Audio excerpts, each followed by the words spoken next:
Bem-vindos ao Portal Físio. Meu nome é Felipe Serenza e nossa aula de hoje falará sobre as fases da marcha. E para iniciar o estudo da marcha, nada melhor do que a descrição de marcha de uma das maiores pesquisadoras de todos os tempos, a doutora Jacqueline Perry. E como a doutora Jacqueline Perry descreve a marcha? Nada mais é do que uma sequência de repetições de movimentos que acontecem de maneira bastante automática dos membros inferiores para mover o corpo à frente ou para qualquer direção, obviamente, e simultaneamente mantendo a postura estável do tronco. Isso é muito importante, tanto do ponto de vista biomecânico quanto do ponto de vista energético. Manter uma postura estável do tronco faz com que a marcha seja eficiente, tanto do ponto de vista biomecânico quanto do ponto de vista energético. E quando a gente vai entrar nas fases da marcha, a primeira subdivisão, e a mais simples, é aquela subdivisão que a gente divide em fase de apoio e fase de balanço. Quando a gente vai estudar a marcha, de maneira didática, a gente pode dividir o ciclo de 0 a 100%. 0 é o momento inicial, é aquele primeiro momento que a gente faz o contato inicial com o solo. Ok? E o 100% é o momento final do ciclo, é o final da fase de balanço, que está precedendo o início de outro ciclo. Consequentemente, está precedendo o próximo contato inicial. A gente pode observar aqui, sempre observando o membro inferior direito, que de 0 a 60% a gente tem o que a gente chama de fase de apoio. O que isso quer dizer? Nada mais é do que uma fase onde o membro inferior direito está tocando o solo. Dos 60% até o 100%, a gente tem o que a gente chama de fase de balanço. Ok? Então, nesse momento, o membro não está tocando o solo. Bem simples. A fase de apoio ela tem duas subdivisões.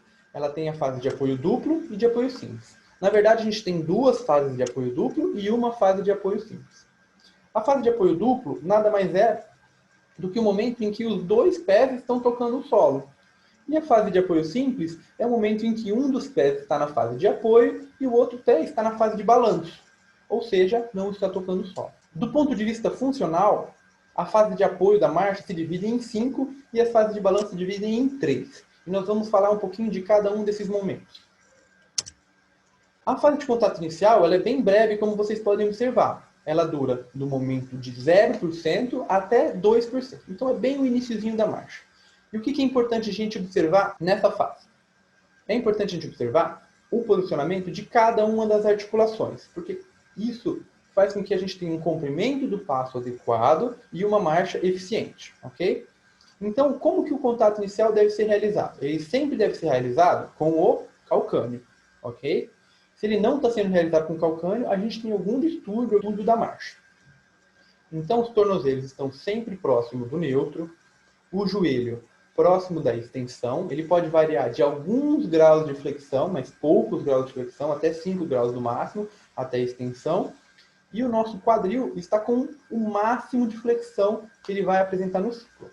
Essa combinação é importante para promover o contato inicial com o calcâneo e para promover também um comprimento do passo adequado. Em seguida ao contato inicial, a gente tem a fase de resposta à carga. O que é importante a gente entender nessa fase? Nesse período, a gente já tem o contato do pé total com o solo. No joelho, a gente observa uma discreta flexão e o quadril já não está mais naquele pico de flexão, ele já está partindo para a extensão. E o que é o mais importante dessa fase? Vocês podem observar que o membro contralateral ele já praticamente não sustenta nem parte do peso do corpo. Então, todo o peso está sendo transferido para o membro inferior direito. Então, por isso, chama-se resposta à carga. E qual que é o mecanismo principal que o nosso organismo tem para responder à carga de maneira eficiente? É essa pequena flexão de joelho, que ela vai estar associada a uma contração excêntrica, principalmente do quadríceps. Eu não vou entrar muito a fundo agora na parte muscular, porque a gente vai ter um vídeo especificamente disso. Existem outros mecanismos que ajudam nessa fase de resposta à carga, mas o principal é essa discreta flexão que a gente tem logo no início do ciclo. Dando continuidade, a gente tem a fase de apoio médio, que ela ocorre entre os 10% e os 30%, ou seja, logo depois da fase de resposta à carga. E o que caracteriza a fase de apoio médio?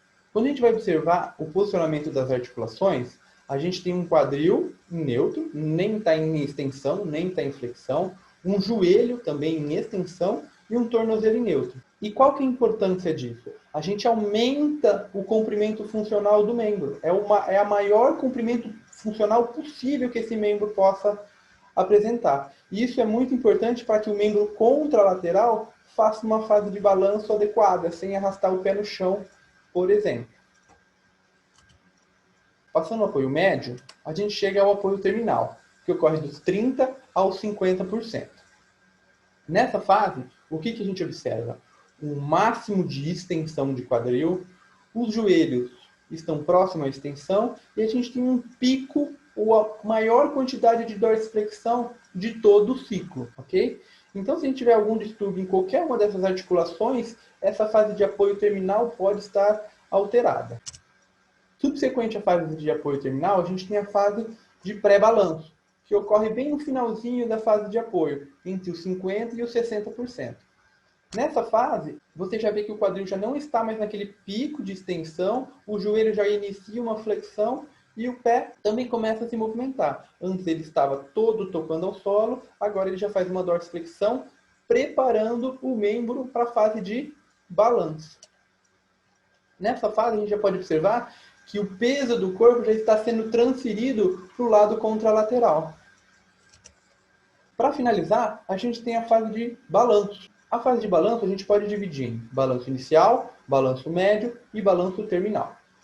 A fase de balanço inicial, ela ocorre logo subsequente à fase de pré-balanço, e é o momento em que a gente tira o pé do solo. Em seguida, a gente tem a fase do balanço médio.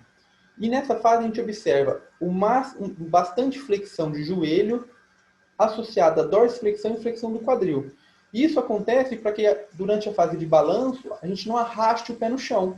E por último a gente tem a fase de balanço terminal, que é quando a gente está preparando o membro para fazer o contato inicial com o calcâneo. Então nessa fase a gente tem flexão de quadril e a gente começa a estender o joelho para que a gente consiga posicionar o calcanhar de maneira adequada no contato inicial. Bom, finalizamos as fases da marcha. Não deixe de assistir os próximos vídeos. Até logo!